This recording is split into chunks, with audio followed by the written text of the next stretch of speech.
मेरी सूख गई तुलसा पानी बिना रे, मेरी सूख गई तुलसा पानी बिना। पानी बिना राधा रानी बिना, मेरी सूख गई तुलसा पानी बिना। पानी बिना रे राधा रानी बिना, पानी बिना रे राधा रानी बिना, मेरी सूख गई तुलसा पानी बिना। पीला पीतांबर तसरी की धोती, पीला पीतांबर तसरी की धोती, श्याम ना पहने राधा रानी बिना, श्याम ना पहने राधा रानी बिना, मेरी सूख गई तुलसा पानी बिना। माखन मिश्री की भरी रे कटोरी, माखन मिश्री की भरी रे कटोरी, भोग न लगाए श्याम राधा बिना, भोग न लगाए श्याम राधा बिना, मेरी सूख गई तुलसा पानी बिना, मेरी सूख गई तुलसा पानी बिना। हरे कृष्णा। आप सभी का दिन शुभ और मंगलमय हो। भगवान श्री कृष्ण की कृपा आप सभी पर बनी रहे। आज सुनिए कार्तिक मास महात्म्य का आगे का अध्याय। और आज के अध्याय को शुभारंभ करने से पहले आपको सुनाते हैं कार्तिक मास में सुनी जाने वाली एक कहानी। पुराणों और ग्रंथों में भगवान विष्णु को इस संसार का पालनहार कहा जाता है। त्रिमूर्ति के अन्य दो रूप भगवान श्री ब्रह्मा जी और भगवान शिव को माना जाता है। ब्रह्मा जी को जहाँ इस सृष्टि का निर्माता कहा जाता है, वहीं भगवान शिव को संहार कर्ता के रूप में और भगवान विष्णु को पालनकर्ता के रूप में पूजा जाता है। तो आइए एक ऐसी कथा को सुनते हैं। जब भगवान विष्णु जी माँ लक्ष्मी जी की किसी बात पर रोने लगे थे, आखिर क्या था कारण? तो आइए सुनते हैं। कार्तिक मास में भगवान विष्णु और माँ लक्ष्मी की यह बड़ी ही सुंदर और अद्वितीय कथा। पौराणिक कथा के अनुसार एक बार भगवान विष्णु जी शेषनाग पर बैठे बैठे उदास हो गए और उन्होंने मृत्यु लोक पर यानी कि धरती लोक पर जाने का विचार बना लिया। धरती पर जाने का मन बनाते ही विष्णु भगवान जाने की तैयारियों में लग गए। अपने स्वामी को तैयार होता देखकर देवी लक्ष्मी जी ने उनसे पूछा, हे स्वामी, आप कहाँ जाने की तैयारियों में लगे हुए हैं? तब उत्तर में भगवान विष्णु ने कहा, हे लक्ष्मी, मैं धरती लोक पर घूमने जा रहा हूँ। यह सुनकर माँ लक्ष्मी जी का भी मन धरती पर जाने का हुआ और उन्होंने श्री हरि से इसकी आज्ञा मांगी। तब माँ लक्ष्मी द्वारा बार बार प्रार्थना करने पर भगवान विष्णु कहने लगे, तुम मेरे साथ चल सकती हो, लेकिन एक शर्त पर। तुम धरती पर पहुंचकर उत्तर दिशा की ओर बिल्कुल मत जाना, मत देखना, तभी मैं तुम्हें अपने साथ लेकर चल सकता हूँ।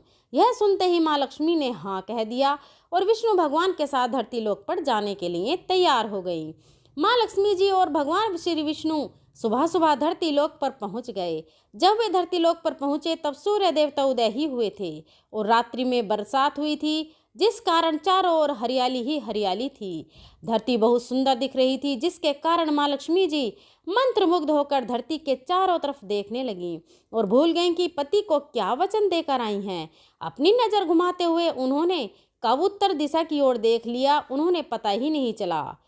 मन ही मन इतना मुग्ध हो गईं कि माँ लक्ष्मी ने जब उत्तर दिशा की तरफ देखा तो उन्हें एक सुंदर बगीचा नजर आया।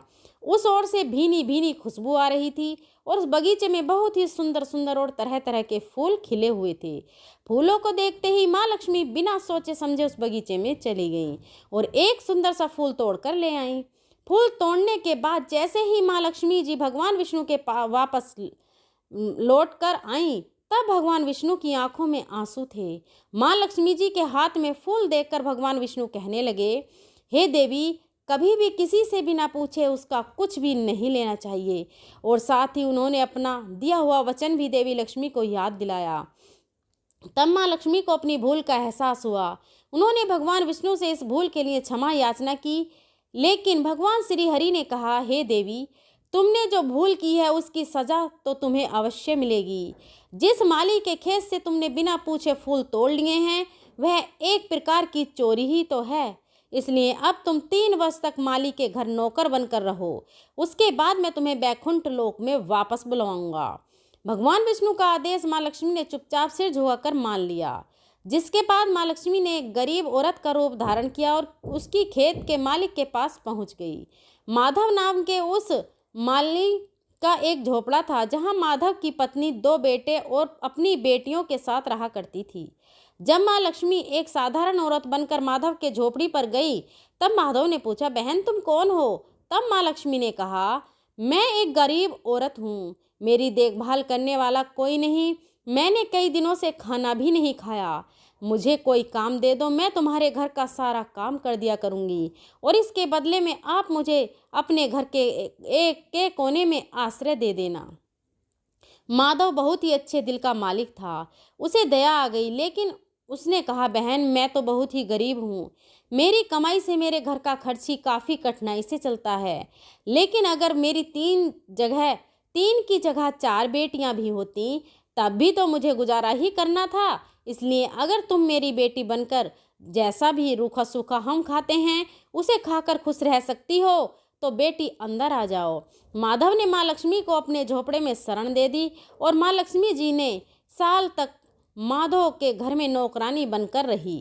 कथा के अनुसार ऐसा कहा जाता है कि जिस दिन माँ लक्ष्मी माधव के घर आई थी उसके दूसरे ही दिन माधव को फूलों से इतनी आमदनी हुई कि शाम को उसने एक गाय खरीद ली।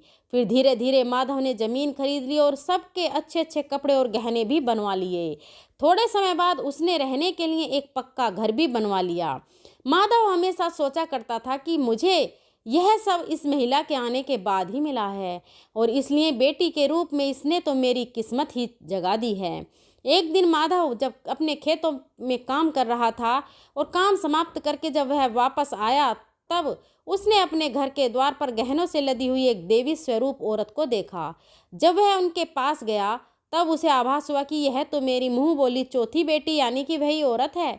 माधव एकदम हैरान था कि यह सब क्या हो रहा है, उसे कुछ समझ नहीं आया। तब साक्षात माँ लक्ष्मी जी ने उसे अपने स्वरूप से अवगत कराया और उन्होंने माधव को अपने घर रहने का कारण भी बता दिया। सारी बात जानकर माधव हाथ जोड़कर बोला, हे देवी माँ हमें क्षमा करें, हमने आपसे अनजाने में ही अपने घर और अपने खेतों बगीचों में काम करवाया। हे माँ यह कैसा अपराध हो गया है, हे माँ हम सबको हो सके तो क्षमा कर दीजिए। इस प्रकार जब वह बार बार निवेदन कर रहा था तो उसे देखकर माँ लक्ष्मी जी मुस्कुराने लगीं और कहने लगी, हे माँ, हे माधव तुम तो बहुत ही अच्छे और बहुत ही दयालु व्यक्ति हो। तुमने क्योंकि मुझे अपनी बेटी की तरह रखा, अपने परिवार का सदस्य बनाया, इसके बदले में मैं तुम्हें वरदान देती हूँ कि तुम्हारे पास कभी भी खुशियों की और धन की कमी नहीं रहेगी। इतना कहकर माँ लक्ष्मी अपने स्वामी के द्वारा भेजे गए रथ में बैठकर बैकुंठ लोक को वापस चली गई। हे माँ लक्ष्मी, जिस तरह से आपने उस गरीब माली को सारी खुशियाँ दी, उसके घर में धन के भंडार भर दिए, उसी तरह से इस कथा को कहने और सुनने वाले सभी भक्तों के जीवन में खुशियाँ भरना, उनके घर में धन के भंडार भर देना। अब सुनिए आज का कार्तिक मास महात्म्य में इससे पहले के अध्याय में आपने लाख राक्षस की कहानी सुनी। इतनी कथाएं सुनने के बाद महाराज पृथु ने देवऋषि नारद से प्रार्थना की, हे देवऋषि आपने कार्तिक महात्म्य में कर्क चतुर्थी व्रत और गृहस्थ धर्म के बारे में मुझे इतना कुछ बतलाया, आप कृपा करके तुलसी जी का महात्म्य भी बतलाने की कृपा कीजिए। तब देवऋषि नारद बोले, नारायण नारायण, हे राजा पृथु, प्राचीन काल में साहद्री क्षेत्र के करवरी पूर्व में अत्यंत ज्ञानी धर्मात्मा और ओम नमो भगवते वासुदेवाय मंत्र का जप करने वाला धर्मदत्त नाम का एक ब्राह्मण रहा करता था। वह अतिथियों का आदर सत्कार भी खूब करता था। एक दिन प्रातःकाल एक पहर रात्रि शेष रहने पर वह ब्राह्मण पूजा की सामग्री लेकर भगवान के मंदिर को जा रहा था कि इतने में उसने सामने से आती हुई एक अत्यंत भयंकर राक्षसी को देखा। आगे को निकले हुए टेढ़े मेढ़े और बड़े बड़े दांत, लाल नेत्र, बिल्कुल नग्न, लकड़ी के समान सूखा शरीर और मुख से घुर घुर शब्द निकल रहा था। ऐसी भयंकर राक्षसी को देखकर भयभीत धर्मदत्त ने अपने हाथ का तुलसी मिश्रित जल उस पर फेंक दिया। जल में मिश्रित तुलसी दल शरीर पर स्पर्श करते ही उस राक्षसी के समस्त पाप उसी क्षण दूर हो गए और वह तो हाथ जोड़कर धर्मदत्त के पैरों पर गिर पड़ी। तब धर्मदत्त ने उससे पूछा कि तू कौन है और किस पाप के कारण इस दशा को प्राप्त हुई। अपने पापों से मुक्त हो चुकी वह राक्षसी कहने लगी, सौराष्ट्र देश में भिक्षु नामक ब्राह्मण की मैं पत्नी थी। तब मेरा नाम कल था। मैं ना तो अपने पति से मीठे वचन बोलती थी और ना ही अच्छा भोजन और फल खाने को देती थी। इस व्यवहार से दुखी होकर जब मेरे पति ने दूसरा विवाह करने का निश्चय किया तो क्रोध में आकर मैंने विष खाकर अपना शरीर त्याग दिया। इसके बाद यमदूत मुझे बांधकर यमराज के पास ले गए। वहां चित्रगुप्त ने मेरे सभी अच्छे कर्म बुरे कर्मों का लेखा जोखा बताते हुए यमराज से कहा कि हे महाराज, इसने अपने जीवन में कभी भी कोई शुभ कार्य नहीं किया, सदैव अपने पति से द्वेष करती रही। यह सुनकर यमराज ने उसी क्षण आज्ञा दी, क्योंकि जिस बर्तन में यह पकाती थी उसी में खाती थी, इसलिए इसको पहले अपनी संतान को खाने वाली बिल्ली की योनि में भेजा जाए। उसके बाद पति से द्वेष करने के कारण इसको विष्ठा खाने वाले शुकर की योनि प्राप्त हो। फिर क्योंकि इसने आत्महत्या की है इसलिए यह प्रेत योनि में भी जाए। सो महाराज, मैं 500 वर्ष से इस योनि में फिर रही हूँ। भूख और प्यास से दुखी होकर एक वेश्या के शरीर में प्रवेश करके मैं कृष्ण और वीण नदी के संगम पर गई। जैसे ही मैं नदी के तट पर पहुंची, विष्णु जी के दूतों ने मुझे वेश्या के शरीर से निकालकर फिर बाहर फेंक दिया। वहां से घूमती फिरती मैं आ रही थी कि मुझे आप मिल गए और आपने तुलसी मिश्रित जल मेरे ऊपर फेंका और उससे मेरे संपूर्ण पाप नष्ट हो गए। अब कृपा करके इस प्रेत योनि से भी मेरा उद्धार कर दीजिए। राक्षसी से सारा वृत्तांत सुनने के बाद ईश्वर का भक्त ब्राह्मण धर्मदत्त ने कहा, तुमको देखकर मुझे अत्यंत दुख हो रहा है। मैं जानता हूँ कि तीर्थ व्रत दान सत्कर्म प्रेत योनि में नहीं हो सकते। तुम्हारे पाप अधिक और पुण्य बहुत कम हैं। इसलिए मैंने अपने जीवन काल में जितना भी कार्तिक मास का स्नान और व्रत किया है उसका आधा पुण्य मैं तुमको देता हूँ। इससे तुम्हें उत्तम गति की प्राप्ति हो जाएगी। इसके बाद ब्राह्मण ने जैसे ही ओम नमो भगवते वासुदेवाय मंत्र को पढ़ते हुए तुलसी मिश्रित जल से उसका अभिषेक किया, वह प्रेत योनि से मुक्ति पाकर अग्नि के समान दिव्य देह धारण कर लक्ष्मी जी के समान रूपवती हो गई। इसके बाद उसने ब्राह्मण को प्रणाम किया। तभी भगवान विष्णु के पुण्यसल और सुशील नामक 2 दूत वहां पर आए। उसको विमान में बैठाकर बैकुंठ लोक को ले गए। उन दूतों ने धर्मदत्त से कहा, हे ब्राह्मण, निरंतर भगवान की भक्ति में लीन रहने के कारण तुम धन्य हो। तुम्हारे द्वारा कार्तिक मास के स्नान और व्रतों का आधा पुण्य दिए जाने के कारण ही इसकी मुक्ति हो पाई है। हे विप्र, अपने इस त्याग भक्ति और कार्तिक स्नान के प्रताप से कालांतर में तुम राजा के कुल में जन्म लोगे और अंत में बैकुंठ धाम को प्राप्त करोगे। नारायण नारायण। आज का अध्याय समाप्त हुआ। इसके आगे का वृतांत आप सभी अगले अध्याय में जरूर सुनिएगा। अब सुनते हैं तुलसी चालीसा। जय जय तुलसी माता, सुख संपत्ति दाता, भवसावर की नाव तू मोक्ष प्रदाता। जय जय तुलसी माता, तुलसी महारानी, पाप तिमिर नसवानी, हरि चरण कमल प्रिय तू शुभ गुण खानी। की अति प्रिय सेवा हरि तुलसी संग ठानी, तू विराजत द्वारिका में लक्ष्मी तुलसी मानी। विष्णु प्रिया वरदायिनी, पवित्र करे तन मन, सिर हरि नाम जपे जो तुलसी कटे पाप तक्षण। हरि तुलसी तब महिमा वेद पुराण बखानी, जो नित पूजे तुलसी दरिद्रता दूर श्याम। तू जन्मी नर देह रूप हरि इच्छा बल पाई, शालिग्राम की संगनी भक्तिन रूप धर आई। तूने श्राप दिया था हरि को शंख चूर्ण वध कारण, तब हरि बोले प्रेम वश तू होगी भवतारण। वृंदा रूप तब सुहास सुहासन हरि हृदय संभावन हरि तुलसी पूजन बिना न होए हरि भावन जो तुलसी जल चढ़ावे। भक्ति श्रद्धा भावन हरि प्रसन्न हो जावे।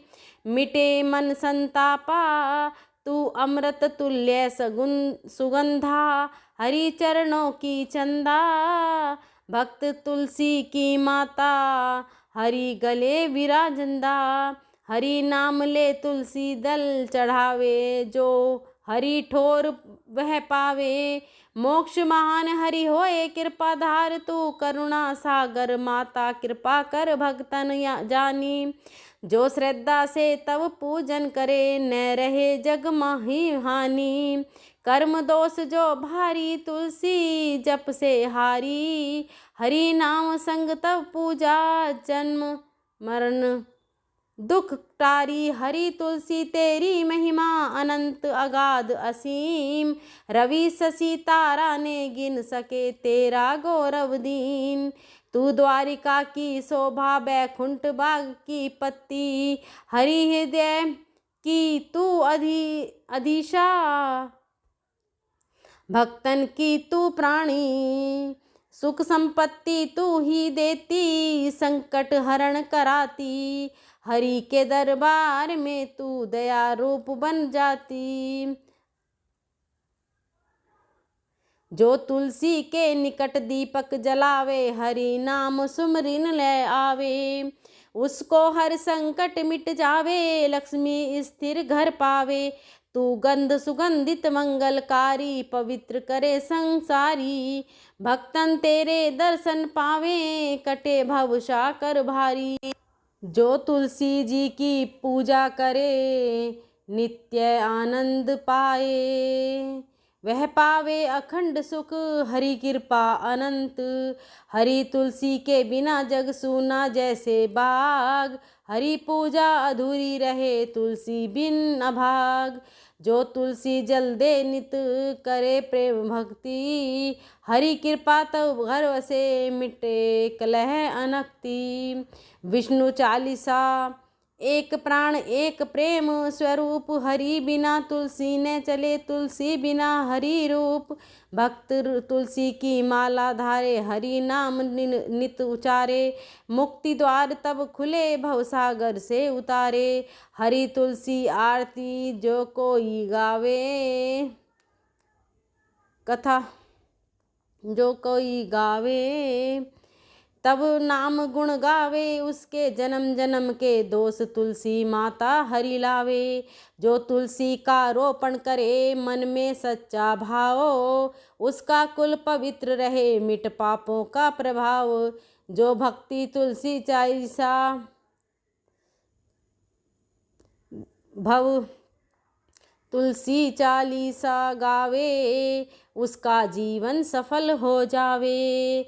हरि धाम को जावे। तू शीतलता की दाता प्रेम भक्ति की मूरत। हरि तुलसी एक प्राण भक्तन की तू धूरत।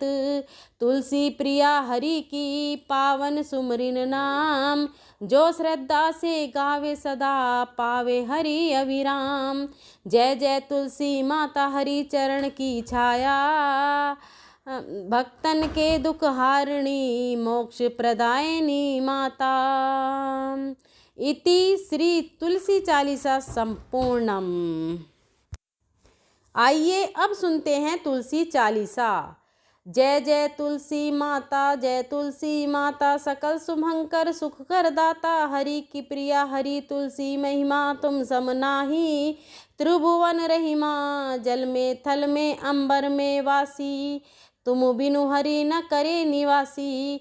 ब्राह्मण पूजे देव तुम्हें ध्यावे। जो तुलसी पत्र हरि को चढ़ावे। मुक्ति प्रदान करे तुलसी माई सुख संपत्ति सदा देवाई। दुख दरिद्र मिटे सब तेरा जो नित पूजे तुलसी व्रज धेरा। सालीग्राम संग तुम प्यारी हरि तुलसी की जोड़ी न्यारी। हरि को अर्पण जो तुलसी देही सो बैकुंठ धाम को जाई बसे ही। धूप दीप नेवद चढ़ाई हरि तुलसी आरती जो गाई। तन मन धन अर्पण जो कोई, सो भव सागर तरे निशोई। जय जय तुलसी माता, जय तुलसी माता, सकल शुभाकर सुखोदर दाता। जय श्री कृष्ण दामोदर की जय, जय कार्तिक महाराज की जय। प्रेम से बोलिए जय श्री हरि विष्णु, जय तुलसी माता। ऐसे ही और भी रोचक वीडियो और आध्यात्मिक वीडियो के लिए चैनल को सब्सक्राइब कर लें और दोस्तों को और परिवारजनों को आप ज़रूर शेयर करें। अगर वीडियो अच्छी लगी हो तो कमेंट बॉक्स में जय श्री हरि विष्णु ज़रूर लिखें और वीडियो को लाइक करें और हमारे चैनल को सब्सक्राइब ज़रूर कर लें ताकि बेल आइकन को प्रेस करें ताकि आने वाली सभी वीडियो की नोटिफिकेशन आपको मिल सके। अगर मेरे बोलने में कहीं त्रुटि रही है तो मैं हाथ जोड़कर माफ़ी चाहती हूँ।